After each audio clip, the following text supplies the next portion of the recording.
Welcome, my friend, to the On the Blue Line podcast with Wayne Mulder, and I am your host. This is a law enforcement podcast where we discuss topics that will empower you on and off the job. Maybe you're tired, you're frustrated, feeling overworked, struggling to balance that work and home life demands, or maybe you just simply need some encouragement. Well, then you know what? You've come to the right place. Happy New Year! On today's podcast, 10 great pieces of advice for law enforcement officers compiled from episodes back in 2019 and 2020. But before we get to that, if you're just finding us, we have 2 weekly podcasts. This one is the interview room. Like I said, today's is going to be a little bit different for the new year, but typically it's a weekly interview show that releases every Thursday, and I sit down with guests from all walks of life, and we just go over something that can be beneficial to your personal or your professional life. And then the other podcast, Morning Roll Call, comes out on Mondays, and that's a weekly monologue show where just you and I get to sit down. If you haven't gone back and listened to this week's New Year's special, definitely check that out. And there's also a tribute to a friend who passed away as well. So I encourage you to go back and listen to that one from last Monday if you haven't had the opportunity yet. Know that all shows are released now on YouTube and Rumble, so everything's on video, and that's kind of what it's built around. So that is the best place to go. We now have over 100 subscribers on YouTube. I know, laughable, but thank you. Every podcast that has more than 1,000 viewers had to start out with 100, and everyone with 1 million had to start out with 1,000 or start out with 100. So these are just stepping stones along the journey. And thank you so much for coming along. And you can always find out more about what's going on at On the Blue Line, ontheblueline.com. So as I mentioned last week, if you listened to the last interview room show, which if you haven't, I encourage you to go back. That one was 9 pieces of advice, and today's is 10. So I want to do something different for the last 2 episodes of 2022, where there's a question that I ask at the end of every interview show, which is, what is that one thing that law enforcement officers can do that'll make a difference in their personal lives? So I get great answers from all the different guests who have come on the show. So I really enjoyed going back and listening to them again and then putting them in here. So this is going back to shows that released in 2019 and 2020 in the very early days of the podcast. And we just kind of sit down and we go through all sorts of different topics. That's something that really stuck out to me as I was going back through these, is the variety of topics.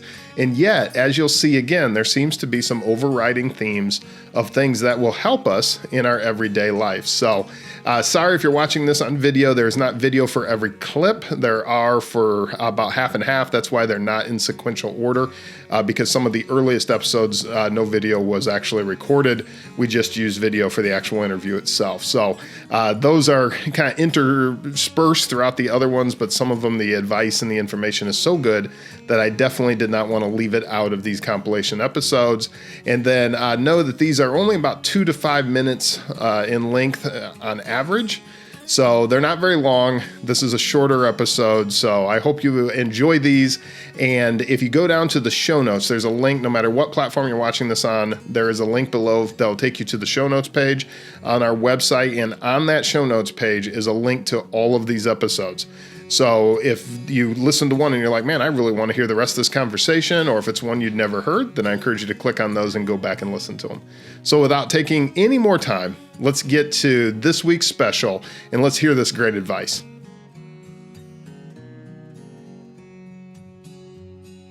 All right, so we start this week with sitting down. This was episode 19 of the interview room, released on August 20th of 2020. And I sat down with Travis Arnold for the episode that was called The Importance of the Thin Blue Line.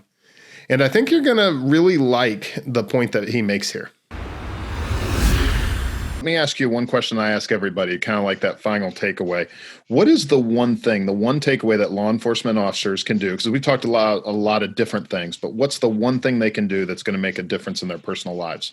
Stop trying to separate the badge from your personal life. Accept and get the support on both sides of things. I've been married now for 11 years. My wife, we were just dating when I went into the academy. She's been through thick and thin with me.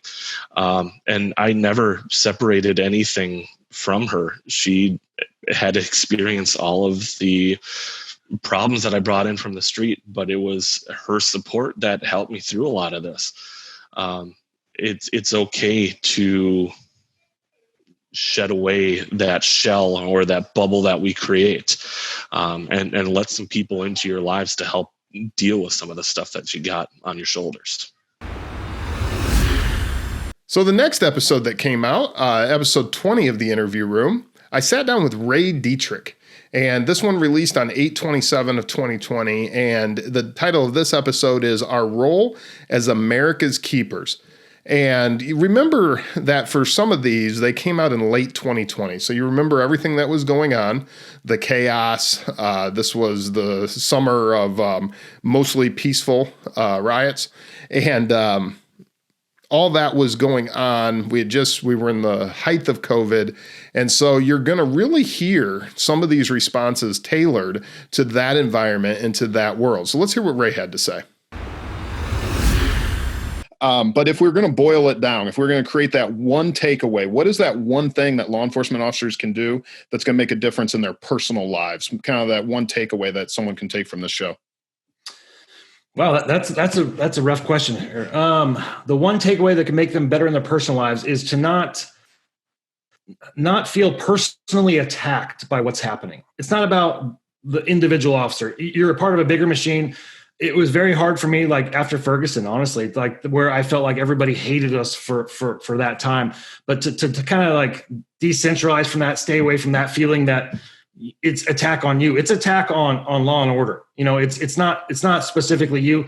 You cannot get wrapped up in that emotionally because it'll destroy you. And that's letting them destroy you. Like, don't let them in to screw your head up, period. Like, the more you can protect your mental health, I mean, that's the most important thing I see. Like, you know, like the suicide factor in this job is incredible. Like, I've been touched by that personally, numerous times, kind of thing. The takeaway is make sure you go home at the end of the day and that end of the career, you can still hang out with your kids and be a normal person, no matter what. All right. So going back to episode 6, released on 11/7 of 2019, Jonathan Hickory came on the show, and the name of his episode was A Story of Hope. And we talked about his book. His book later became a movie. Definitely go to the show notes if you haven't seen it. Really powerful content. And the question I asked him and the next guest was a little different because, like I said, in the early days, I hadn't quite formulated that final question of the show. So for him, I asked, what can agencies do to help officers? So here's what Jonathan had to say. One of the final questions that I ask everybody, and this is just kind of looking at the other side of the coin. In your opinion, what is one of the most important things that agencies can do to help law enforcement officers in their personal lives? I think that every department has to have a peer support team that is well trained so that they can recognize. I'm not talking about just critical incident stress management debriefing. So, like, something really screwy happens and they do a debrief so that everybody's not traumatized for life. That's important too, but you'll find that if those are not mandatory, that something that nobody shows up to, it seems like. It's like that whole, we're tough and we can handle it. So peer support team that is trained to kind of know when, like, there's warning signs and when officers are maybe starting to act in a manner that they are crying out for help without actually crying out for help. I think that's very important. But I also think that if an officer does ask for help, there needs to be like time off, but don't take their badge and gun away. Like, give them 30 days minimum to go and do things for their own wellness. Maybe require a visit with a counselor or something like that, but don't take their badge and gun, because then, like, that's the beginning of the end for them. They feel like, I trusted my department, they took my badge and gun away. So what does that mean? One other thing that agencies can do for their officers is instead of dealing with it as a knee-jerk reaction and dealing with it only when an officer asks for help or has come to the end of themselves and now got arrested for DUI or something like that off duty. There needs to be policy, like there needs to be open communication about it from the top down. There needs to be top level administrators in the department talking openly about it, saying like, look, this is real stuff. Trauma is real. Post-traumatic stress is real. And we want to be the first ones to tell you that if you come to us for help, that we will not ostracize you, that we will not condemn you, that we will fully support you and your family. And we just want you to heal so that you can be the best officer that you can be for our department. That's what every police department needs to do. Great, wasn't it? I mean, Jonathan is so right. I tell you, when it comes to well-trained peer support, and we've come a long ways in a few years, but it is still something that so many agencies don't have. So the next guest was from the Interview Room 7 that released on January 9th, 2020, and I sat down with Vanessa Kennedy for an episode titled Making First Responders Whole Again. And in that one, I again asked that final question, what is it that agencies can do to help their officers? So let's hear what Vanessa had to say. What do you think is the most important thing that agencies can do to help law enforcement officers in their personal lives? I think the most important thing right now, to be honest with you, is to give them the proper resources to handle that themselves. I don't think an officer's personal life, because it will, whether you think it does now or not, it will come back and it will bite you in the ass. Because if something happens or your attitude changes or whatever the case may be, believe me, it will come back up. If you are sitting there talking about what goes on in your personal life, don't do that. I think these departments need to give the proper resources to first responders to handle that stuff themselves on the outside. That's just my opinion on that. So the next episode was from the Interview Room 8. Came out on 1/16 of 2020 with Ben Kaloy, and the title of that episode was Welcome Home. And Ben, I really consider him a friend. He's a really great guy. Our paths have crossed on numerous occasions, and we got to go to a podcast movement together. And I just really like what Ben is doing. And since then, he's really pushed into the public speaking space, and is doing just amazing things. But I think the advice that he has here, though he's coming at it from a military standpoint, as you will hear, applies equally to those of us in law enforcement. So let's hear what Ben has to say. So I would say if I frame this to like my kids, my goal is to give them enough experiences to give them a very wide view of the American dream. And Andy Stump, Navy SEAL, gave me this, that our obligation as a dad to give our kids the widest view of the American dream, and that there's just not one path, and going to school for 12 years isn't going to figure out the widest view for them. So I want my kids to have an experience of traveling internationally, seeing other cultures, seeing how other people choose to live their life, and just seeing how other paths are taken, and that there's not just one flavor of ice cream.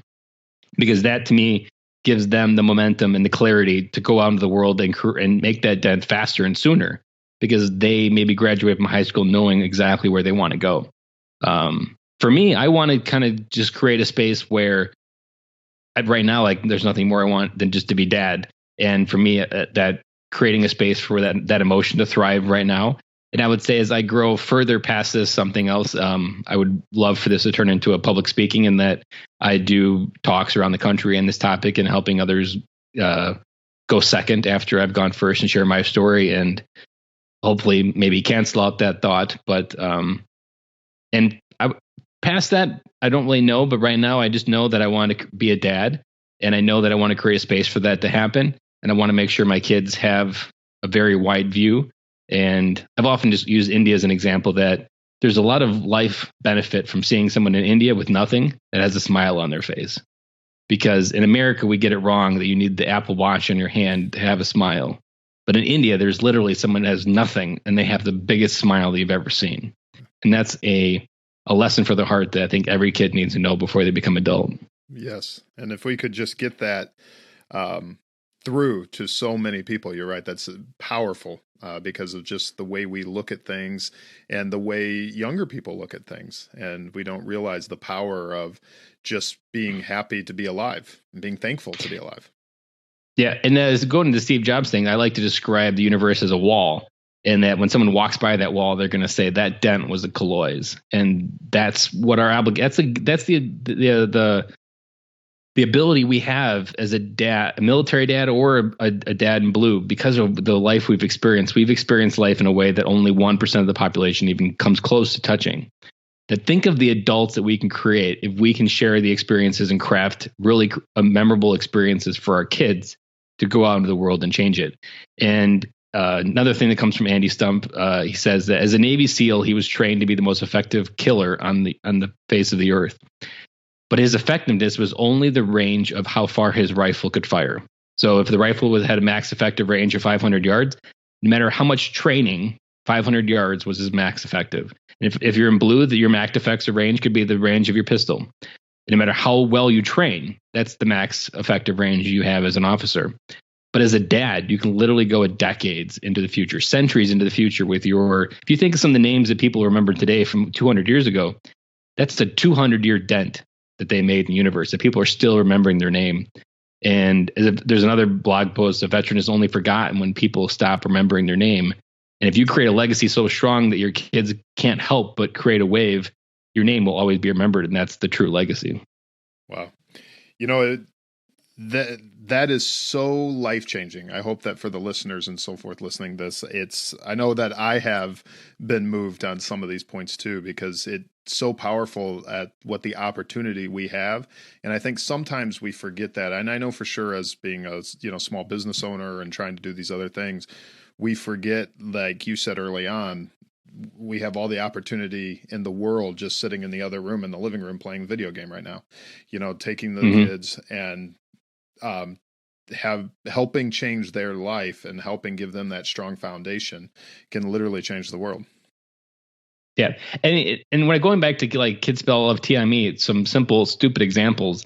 Now that it's winter, like the number one thing, and even during the summer, when I would tell the kids it's not winter yet, their number one thing, if I ask them on any given weekend what they want to do, they go mall walking.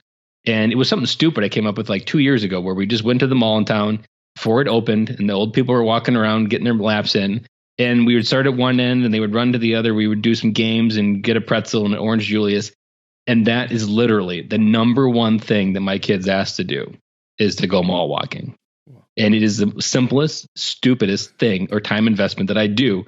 But for them, it's like a nuke of investment in love, and theoretically. But it doesn't have to be complicated. It can be something as simple as going for a walk. It can be something as simple. Even we just used to, when my kids were sleeping, my younger two, I would take my oldest to go get groceries, and we would go to the mall and have a pretzel, and we would have a conversation about what was going on at school. Yeah. Like, it doesn't have to be complicated, but those moments can be ones where you really start to make, like, you can think legacy as something complicated, but it begins in the micro moments where you're just having a conversation with your kids. Like my oldest, we talk, and we've recently started journaling every day of something that made her, she was grateful for, something that made her happy, something that made her sad, and something 1% that she wants to work on better for tomorrow. And we've become a couple different versions of this. We've gone through just kind of what bedtime talk, which my younger one, we just tell jokes to each other, but that still creates a very safe space between me and her. We did something with my oldest called bird poop talk, which was inspired by a book that someday a bird will poop on you, that no matter what you do in the universe, someday, somewhere in the world, a bird just pooped on someone's shoulder despite how happy they were. And it's up to you to decide how you want to react to it. So we would call it bird poop talk to talk about all the kids that pooped on her in the day and how she reacted and how she could do it differently. It was something simple and stupid, but getting them to talk about what they're feeling and labeling it, that is so powerful for them to be able to move forward. Absolutely, it is. Well, Ben, as we get down towards the end here, is there anything that maybe I haven't asked about that you'd want my listeners to know and our listeners to know? I think this final piece, I recently gave it on Veterans Day to my daughter's elementary school. Talk about a killer speech that almost felt like I was going to explode with anxiety, talking from kindergarten to third graders about Veterans Day. I didn't explode, though. That the best thing that you can do for someone in blue is friendship. And the same thing, I'm sure, for veterans, that being in blue or serving in the military is a very lonely business. And especially on the other side, friendships aren't something that we're good at. And we have a lot of storms going inside. And the best thing you can do is to be the friend and be the rainbow that comes after their storm, because you could be that something beautiful that transforms their storm and lets it pass. And that friendship is how I've moved my life forward. And it's some of the best things that I even offer today, that I don't have any products yet, but I offer friendship for free. And I'm the friend I wish I had 5 years ago for others. That's great. And that is something that we talk about a lot, and on this podcast and in other formats, it's that importance of relationship and how that really is the basis of human life. And going back to talking to people, you need that connection. That community is one of the big takeaways that I've taken, that you need. Maybe I'll rattle off my 4 top takeaways. My 4 top takeaways, my podcasts are: your legacy of your family is what counts. You need a community and a tribe. We've done life together as men for 3,000 years in a tribe. We need to have a tribe to do it together. We were never designed to do life alone. You need to have, I can't think of the third one, but I can skip to the 4th one, that you need to be able to prioritize your wife, because that commitment with your wife is the one that you've made till the end of time, and that your kids are going to betray you. They're going to leave you, but your commitment to your wife will always be there. Your priorities always need to be your wife first and your kids second. And making sure your kids even see that example will also help them go out into the world and get married, understand how to have their own life prioritized. Because the commitment the only second commitment closest to death, that the one commitment that goes all the way to the end is the one that's on your finger. And you've committed to do life long past your kids. And you need to make sure that your priorities are aligned with that as well. It'll long live your career. Everything will transcend in a shorter time than your marriage, because your marriage is all the way to the end. Isn't Ben so correct? I mean, when it comes to how important strong families, strong marriages are, that's what's going to last longer than this career. Your health may not allow you to make it to the end of the career, or other factors may happen, but your family will be there after this career. And that is why it's so important to strengthen our families. And I think what Ben had to say is just so important. Our next guest from episode 10, released in 3/26 of 2020, and it was Tamara Mickelson, and she had a book that was just phenomenal. And the title of that episode, which played off the title of the book, was Through the Eyes of a CSI. And I think you're going to really like what she had to say. Let me ask you kind of a general question I ask everybody. What is the best advice, or the single most important thing that you think from your experience in law enforcement and CSI and so forth that can help law enforcement officers in their everyday lives and their lives away from the job? What would be that one thing? Oh, away from the job. Okay. Just talk. You have to talk to someone. And I say this all the time, and I'm going to say it again. You've got to find someone to talk to. A lot of people go home and they don't want to talk to their wives or husbands because it's a burden, or they won't understand. They don't want to talk to their non-cop friends because they won't understand. So you have to just try to find a person and keep that person in your life that you can talk about your calls, your scenes, anything that's going on in life. You have to have someone there. So find someone, find a couple someone's, go to a counselor, find someone that you feel comfortable with, and just talk. Because otherwise you're going to fall apart, and it's going to go 20 years later, and then you're retiring, and then everything's going to come back and hit you in the face like it did me. So just talk. So are you starting to see a theme here? I definitely did as I was putting this together. So next, let's hear what Adam Davis, he was on episode 11 of The Interview Room that came out in April 2nd of 2020. And the title of that episode was You Can Overcome. So let's hear what Adam has to say. Well, there's a lot. So, but one, one is remember why you're here. Remember why you're here. You know, your identity isn't tied to that badge. That's an awesome call you've answered. But your identity is tied to a relationship with God. And maybe you're listening, you're like, I don't believe in all this God stuff. You know, it's blah, blah, blah, whatever. You know what? I get it. But I'm telling you, there's a better way. And there's only one who came to rescue me in a patrol car that day. And his name is Jesus. And remember why you're here. And remembering why you're here means that you have to remember who put you here. Remember that we're sheepdogs under the authority of the great shepherd. and that we have to keep our focus on him and respond to the call with him as our ultimate backup. Remember why you're here. I think that is such a powerful sentiment for no matter where you are in life. Remember why you are here, whether it's your job, whether it's your family. Remember your calling. Remember why you came to whatever it is that you're doing and why you do what you do. I think that's just such a powerful, powerful lesson. So now we're going to jump ahead to episode 21 of the Interview Room. It came out on 9/3 of 2020, and I sat down with Alex Sanfilippo. And what Alex has done for the podcast community, this guy is brilliant, and he's just has such a heart for helping other people, and what he's doing for podcasters, for small independent podcasters, is just phenomenal. It's really neat to have seen since the time that he was on my show to now, just how far he's come. It's amazing. But the name of that episode was Take Time to Live, and I think he has some pretty good advice for us. Let's hear what Alex had to say. Let's boil it down. What is the one thing, the one takeaway that the listener can take away from this that could help law enforcement officers or anybody in their life at home? Yeah, I think that all of us, we want to change the world, right? I have to believe that we want to make the world a better place. And there's two quotes I'm going to give here. One is, do for one what you wish you could do for all. So the one person, or for many of the police officers, the many people you interact with, treat them in a way that you'd want to treat everybody. So do for that one person what you wish you can do for all, even if it means like actually doing something to reprimand them. Like, make sure that you treat them in a way that you wish you could treat everybody. And the other thing is, love people for who they are, not for what they do. We have to learn to love people because they are people. And in my mind, created in God's image. That is another human being that has the same rights that I do. Love them for that, not for the decisions they choose to make.